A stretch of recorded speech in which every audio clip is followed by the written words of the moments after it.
எங்கள் பிரேமா மாவட்ட கல்வி நிறுவனங்களுடைய தலைவர் ஐயா டாக்டர் ரவி ஐயா அவர்களை உமாசங்கர் அவர்கள் இந்த பொன்னாடை பற்றி கௌரவிக்குமாறு அன்போடு கேட்டுக்கொள்கிறேன்.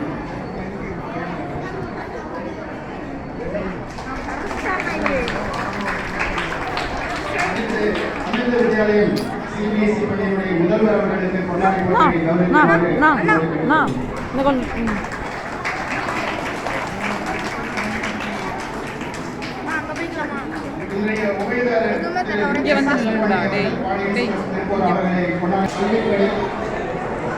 சமூகப்பணி இந்தியாவில் மட்டுமில்லை தமிழ்நாட்டில் மட்டுமில்லை இந்தியாவில் இருக்கக்கூடிய பல்வேறு மாநிலங்களுக்கு தலையிட்டு அங்கே அவருடைய சொற்பொழிவுகள் எல்லாம் பங்கேற்றிருக்கிறார். இது போக வெளிநாடுகளிலும் சென்று அவருடைய பணியை சிறப்பாக நடத்திக் கொண்டிருக்கிறார். இந்த 30ஆம் ஆண்டு நடைபெற்ற நிகழ்ச்சி ஒப்படைப்பதற்காக வைத்திருக்கிறார். அதை ஒப்படைத்து எங்கள் நிறுவன தலைவர் அவர்களை பெற்றுக்கொள்ளுமாறு அன்போடு கேட்டுக்கொள்கிறேன்.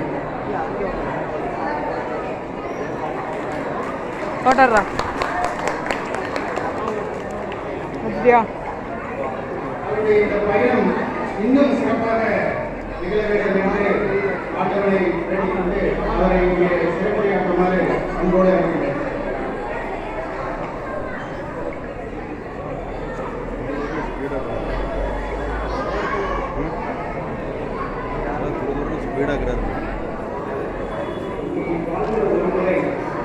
இது சும்மா இருக்காது.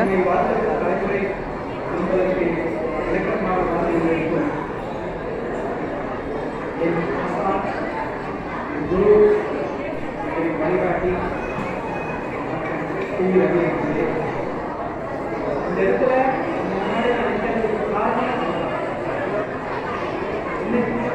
சில செய்திகள் விஷயங்கள் எனக்கு தெரியும். ஏன்னா குழந்தைகளாக கற்றுக்கொண்டிருப்பீங்க, விடுமுறை காலம் ஆரம்பிச்சு சீக்கிரமாக வீட்டில் போவோம் அப்படிங்கிறது. அதனால 2-3 செய்திகளை முன்னாடி நான் அதுக்கு முன்னாடி ஒரு சின்ன விஷயம். என்னுடைய 30ஆண்டு பயணம் சமூகத்துறை பயணம் ஐடியா பத்தியா வீடியோ எப்படி எடுத்திருக்கேன், வீடியோ எப்படி இருக்குன்னு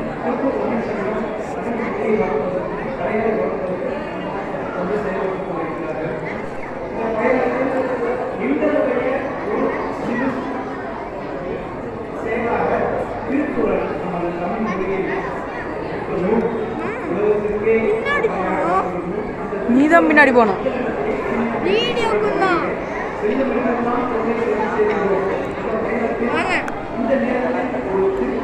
என்னால் இப்போ வர முடியாதுடா.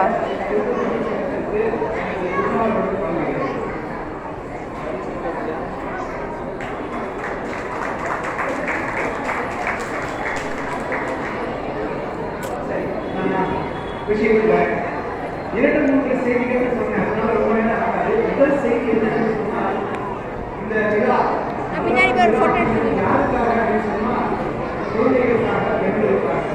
இன்னைக்கு இங்கே குழந்தைகள் நிச்சயமாக விசாலாட்சியின் பரிபூர்ண அறிவிக்கப்பட்டுள்ளது. அற்புதமான ஒரு கலை நிகழ்ச்சி. இந்த குழந்தைகளை பார்க்கறப்ப எனக்கு ரொம்ப பெருமையா இருக்குது. அதே நேரத்தில் எனக்கு ரொம்ப பொறாமையா இருக்குது. ஏன்னு கேட்டால் நானும் படிக்கும் போது இந்த மாதிரியான நிகழ்வு இல்லை. ஏன்னா நான் பள்ளிக்கூடத்தை முடிச்சுட்டு வெளியே போனப்ப இந்த நிகழ்வுக்கு ஆரம்பிச்சேன். 92 படிக்கிறப்ப வெளியே போனேன். 92 நவராத்திரியாக ஆரம்பிச்சேன். அதெல்லாம் 30 வருஷம். அதனால குழந்தைகளே, உங்களுக்கு இந்த விசாலாட்சியின் பரிபூர்ண அருள் எங்களுடைய வாழ்த்து என்றும் குறைவது. இது முதல். இரண்டாவது விஷயம் என்னன்னா, நவராத்திரி அப்படின்னு சொல்றது வந்து எதுக்காக விழா கொண்டாடுகிறது? என்ன நினைக்கிறாங்க, 9 நாள் விழா நடக்குது, டெய்லி கோயிலுக்கு போகலாம், இல்லை பக்கத்தில் எங்கேயாவது கொழு வச்சு சொன்னாங்க, டெய்லி பூஜை பண்ணி சுண்டல் கொடுப்பாங்க. தினம் ஒரு சுண்டல் கொண்டு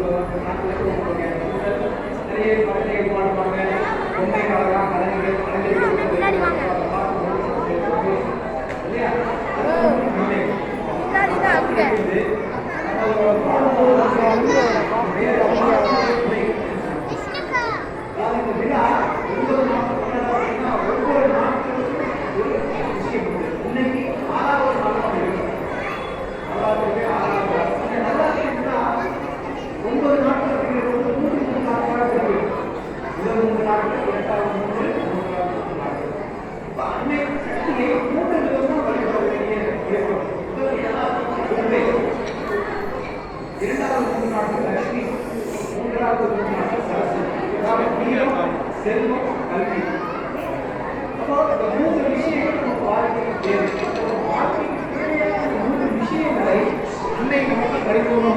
வேண்டும் அப்படிங்கிறதுக்காக இந்த விழா எடுக்கிறோம்.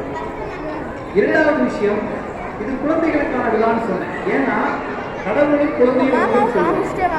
அப்போ இன்னைக்கு ஆறாவது நாள் ஒரு 7 வயது பெண் குழந்தையை காளிகா தேவியாக அலங்கரிக்கப்பட்டு இன்னைக்கு வழிபட வேண்டும். இந்த 6வது நாள்ல அன்னை அம்பிகையை அபிராமியை சண்டி தேவியாக வழிபடுகிறோம். அதனால சொல்றாங்க மலைமகள் அலைமகள் கலைமகள்.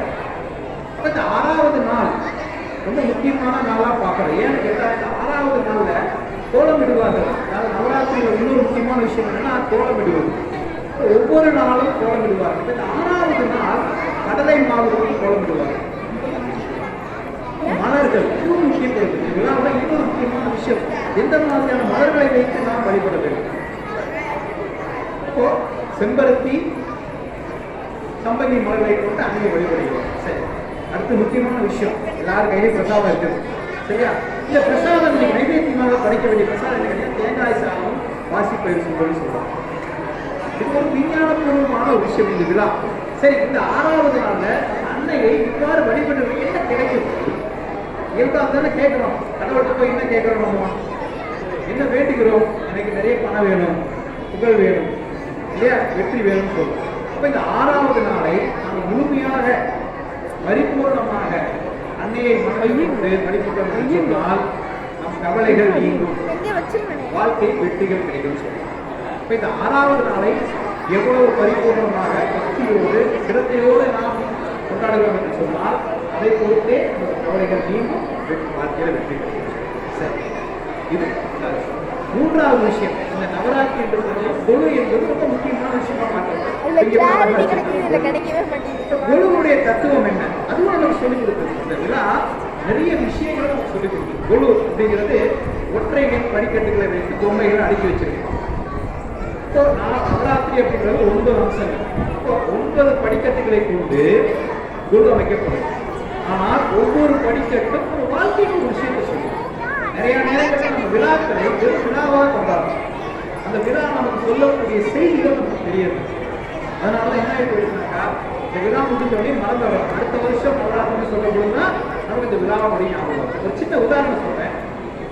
நான் சில நாட்களுக்கு முன்னால் ஜார்க்கண்ட் மாநிலத்தை பயணம் செஞ்சுட்டு இருந்த பொழுது என் அணியில் இருப்பவர்கள் விடுமுறை கேட்டாங்க.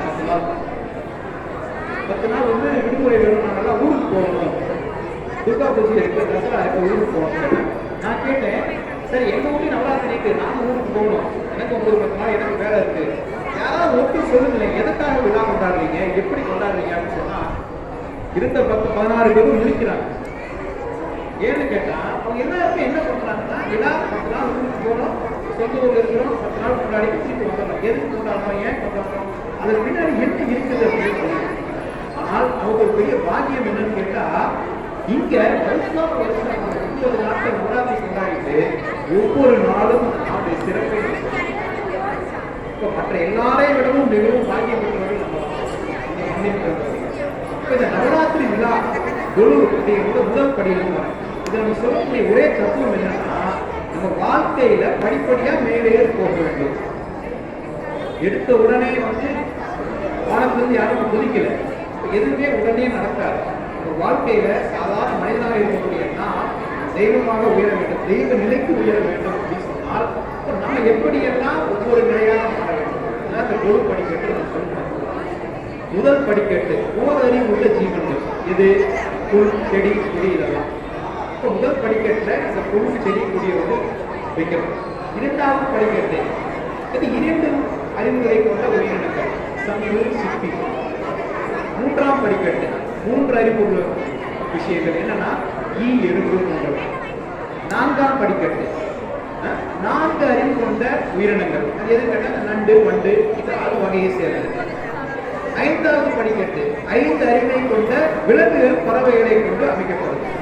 6வது படிக்கட்டு தான் 6 அறிவை படித்த நம்மை போன்ற மனிதர்களை வைக்கிறது. அடுத்து 6க்கு மேல என்ன இருக்கு, 7.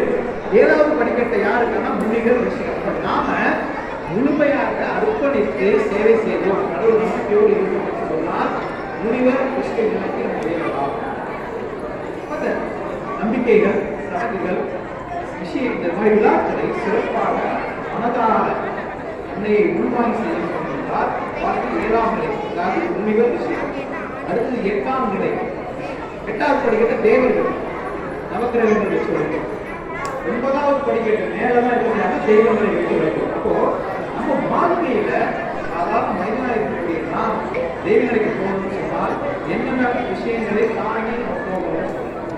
இது நம்ம ரொம்ப ரொம்ப முக்கியம். நம்ம வந்து இதை தெரிஞ்சுக்க வேண்டியது. ஏன்னா நிறைய நேரங்களில் நம்ம வர்றோம், 9 நாள் கோயிலுக்கு வரோம், நிறைய நிகழ்ச்சிகளை பார்க்குறோம், சுண்டல் வாங்கி சாப்பிட்றோம், சேர்த்து போய் இல்லை. நாம இந்த விழாக்கள் நம்மளுடைய வாழ்வியல் முறை அங்க நிறைய நேரங்களில் தப்பு பண்ணுறோம். என்ன கேட்டால் இது நம்ம இந்து மதத்துக்காகத்தான் நமக்காகத்தான் இல்லை. இது நாம் மண்ணில் பிறந்த நம்ம எல்லாருக்குமே சொல்லக்கூடிய விஷயங்கள் சிலது. முதலாவது விஷயம் சொன்னா இந்த விழா என்பது அறிவியல்பூர்வமான ஒரு விழா. நம்ம ஊர் நல்ல பழக்கம் இருக்குது. பொட்டாசி பொங்கல் என்ன சொல்லுவாங்க? பொட்டாசி பொங்கல்னா மாமிசம் சாப்பிடக்கூடாது, முட்டை சாப்பிடக்கூடாது, சனிக்கிழமை குடும்பம் போயிட்டு சொல்லுவாங்க இல்லையா? அது ஏன் சொல்றாங்களா? ஏன் புரட்டாசி மாசம் மாமிசம் சாப்பிடக்கூடாது, முட்டை சாப்பிடக்கூடாது? அது யாருக்கும் சொல்ல மாட்டாங்க. ஏன்னா இது காலகாலமா நம்ம தாத்தா அப்பா எல்லாம் வச்சு போய் புரட்டாசி வந்துச்சுன்னா சாப்பிடலாம். ஆனா அங்கதான் விஷயம் என்ன கேட்டா காலநிலை மாற்றம். நம்ம பருவங்கள் மாறுது. வெப்பகாலம் முடிஞ்சு காற்று காலம் முடிஞ்சு மழைக்காலம் ஆரம்பிக்கிற போது உடலினுடைய உஷ்ணம் வெளிப்படும். அப்போ மாமிசம் சொன்னாக்கா ஜீரணமானதுக்கு நேரமாகும். எளிதில் நோய் தொற்றக்கூடிய வாய்ப்பு அதிகம். உணவு ஜீரணமாக சொன்னால் உபாதைகள் வரும், வியாதிகள் வரும். அப்போ அதற்கு எளிமையாக புரதச்சத்தோ நாள் சத்தோ உணவுகளை சாப்பிடலாம். அதுதான் இந்த பிரசாதம். மூல பிரசாதம் என்பது மருந்து. உணவே மருந்து வாழ்ந்தவங்க முன்னோர்கள். அதனாலதான் ஒவ்வொரு நாளும் இந்த புரதச்சத்து நார்ச்சத்தை உடலுக்கு வழி சேர்க்கக்கூடிய நோய் தரக்கூடிய உணவுகளை நமக்கு அதெல்லாம் தெரியாது. நமக்கு என்ன தேவை? ஓனமா வரிசையில் மகால நிலமா உணவுகளை பிரசாதம் வாங்கி சாப்பிடுவோம். முதல் விஷயம். இரண்டாவது விஷயம் என்னன்னு கேட்டீங்கன்னா, உலகமே நம்ம வியந்து பார்த்த விஷயம் என்ன சொன்னா, யாருமே உலகத்துல இயற்கை வழிபடுவது சூழலை பாதுகாப்பு. இப்ப இங்க ஒவ்வொரு விஷயம் தினமும் ஒரு வகையான மாவு பயன்படுத்துகிறோம். அன்னையை வழிபடுவதற்கு ஒரு மலரை பயன்படுத்துகிறோம். உணவு தயாரிக்க சாயங்களை பயன்படுத்துகிறோம். அதே மாதிரி கோவில்கள் எல்லாம் எல்லா கோயிலுமே ஸ்தல விருட்சம் இருக்கு. ஸ்தல விருட்சம் அது எதுக்கு வச்சிருக்காங்க? எது ஸ்தல விருட்சம் கோயில வச்சிருக்காங்க நமக்கு தெரியாது. போறோம் கோயில் சுற்றி பார்க்கணும், சாமி என்ன சொன்னா நம்ம முன்னோர்கள் இயற்கை நம்மை காப்பாற்றும், இயற்கையோட இயற்கை இணையும் வாழும். அதனாலதான் அனைத்து வகை ஒவ்வொரு கோயிலுக்கும் ஒரு வார்த்தை கொடுக்குறாங்க. ஏன்னா நம்மளால எது பயப்படணும், கடவுளுக்கு தான் பயப்படுவோம். மற்ற வெட்டாலும் சொன்னா இப்போ என்னன்னா கோயிலுடைய ஸ்தலம் சொன்னா மரம் என்ன பண்ண மாட்டாங்க. மரங்கள் இருந்தது சொன்னால் காலம் தவறாமல் மழை பெய்யும். மழை பெய்யும் சொன்னால் கிடைக்கும். மக்கள் மகிழ்ச்சியாக இருப்பாங்க. எல்லா செய்திகளும் வாழ்க்கையோட பின்னி பிணைச்சது. எதுவுமே இதுதான் முக்கியமான விஷயம். நிறைய நேரங்களில் சொல்லுவாங்க இந்த விழாக்கள் ஒற்றுமை வெளிப்பாடுன்னு சொல்லுவாங்க. சமீபத்தில் நம்ம நாட்டுக்கு வெளிநாட்டிலிருந்து ஒரு 8-9 நாட்கள் குழந்தைங்க கொடுத்தாங்க. நம்ம நாட்டில் நடக்கக்கூடிய சில திட்டங்களை பார்க்கலாம். அவங்க சில கோயில்கள் அழைச்சிட்டு போவாங்க. அவங்க கோயிலை பார்த்தா ஒரே கூட்டம் சாயந்தரம் ஒரு கேள்வி கேட்டாங்க. இல்லை ஒரு கோயிலை நான் சொன்னேன், இது கோயில் அல்ல, நாங்கள் ஒன்று கூடும் இடம். இறைவனை கைப்பற்றுவது மட்டுமல்ல, இறைவனை கொண்டாடும் இடம். எங்க கோயில மட்டும்தான் இறைவனுக்கு திருமணம் நடக்கும். இறைவனுக்கு திருமணம் நடக்கும். உற்சவம் 4 வீதிகளில் உலா வருவார். அது ஒரு விழா, எங்களுக்கு ஒற்றுமையின் விழா. அப்போ நவராத்திரி அப்படிங்கிறது வெறும் சுந்தரம் மட்டுமல்ல, வெறும் சுந்தரம் மட்டுமல்ல, வெறும் பொருள் மட்டுமல்ல, வாழ்க்கையோடு நம்மோடு இணைந்த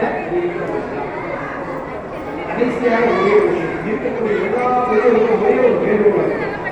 ஏன்னா இந்த இருக்கக்கூடிய நிறைய தலைமுறை அதுதான் நம்ம நாட்டோட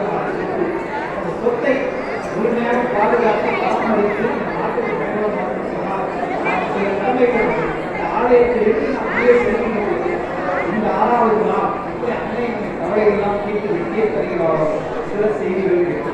முதல் செய்தி, தயவு செய்து குழந்தைகள் நெற்றியில் திடீரென குங்குமம் வச்சு காட்டிடுவது. குழந்தைகள் வீட்டை விட்டு வெளியே செல்கின்றது தயவு செய்து திருநீர். இது ஒரு பங்கு. இரண்டாவது, அனைத்து விழாக்களுக்கும் குழந்தைகளை அழைத்து செல்வது, சொல்லிக் கொடுக்கிறது. இது நமது கலாச்சாரம், நம் பண்பாடு. ஏன்னா கலாச்சாரம் பண்பாடு இந்த குழந்தைகள்லாம் கண்டிப்பாக நம் பண்பாட்டை கலாச்சாரத்தை கூறுதல் கண்டிப்பாக எவ்வளோ கையெல்லாம். ஏன்னா அவ்வளோ அற்புதமான இந்த பண்பாட்டை கலாச்சாரத்தை வெளிப்படுத்தாங்க. அதனாலதான் கைது செய்து குழந்தைகளை விழாக்கள் அழைத்து செய்வது, சொல்லிக் கொடுங்கள், உறவுகளை சொல்லிக் கொடுங்கள், விழாக்களை பற்றி சொல்லிக் கொடுங்கள், முக்கியத்தை சொல்லிக் கொடுங்கள். ஏனென்றால் இது அடுத்த தலைமுறைக்கு எடுத்து இங்கே வாக்கு மட்டும் வரவில்லை, வரவேற்க மட்டும் வரவில்லை, பயணத்தில் கடைசி 2 இருக்குது. கடைசி 2 இருக்குது. விசாலாட்சியின் அருள், வாசத்தின் அருள் இந்த செய்திகளை கைது செய்து உங்களோடு எடுத்து அது ஒரு அருமையான பயணம், வாழ்க்கை பயணம். நிறைய கற்றுக் கொடுத்தது. எதுவுமே தனிச்சு இயங்கவில்லை, யாரும் தனிச்சு இயங்கவே இல்லை. அதனால இந்த செய்திகளோடு இந்த வாழ்க்கை நடத்திய அனைத்து நல்லுறவை தந்தை பாராட்டியை இணைகிறவே நன்றி.